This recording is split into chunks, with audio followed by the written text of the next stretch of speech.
Hello అందరికీ, అందరూ ఎలా ఉన్నారు? ఇవాళ నేనైతే ఒక ఫుడ్ రెసిపీ చూయిద్దాం అనుకుంటున్నా. అంటే మా మిన్నీ బేబీ కోసం నేను ఇది ప్రిపేర్ చేశా అనమాట. అండ్ దానికి ఇది సాలిడ్ ఫుడ్, దానికి ఇప్పుడే ఫస్ట్ టైం పెట్టడం. ఆల్రెడీ సెర్లాక్ ఒక 2 టైమ్స్ పెట్టాను. తను ఇష్టంగా తిన్నది. ఇప్పుడు రైస్ పెడితే ఎలా తింటుందో లేదో చూడాలి, మరి ఇష్టంగా తింటుందో లేదో. దానికోసం 2 table spoon rice, 1 table spoon పెసరపప్పు తీసుకొని మనం బాగా మెత్తగా ఉడికించేసేసి అలా మిక్సీ అయితే పట్టేసుకోవాలి. అండ్ దాంట్లో కొంచెం ఘీ అయితే యాడ్ చేశాను. సాల్ట్ అయితే మనం ఇంట్రడ్యూస్ చేయకూడదు 1 ఇయర్ వరకు.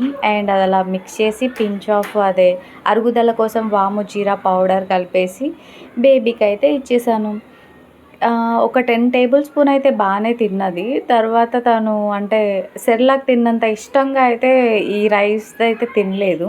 తనకి నచ్చలేదేమో. వీడియో నచ్చితే లైక్ చేయండి, అలాగే సబ్స్క్రైబ్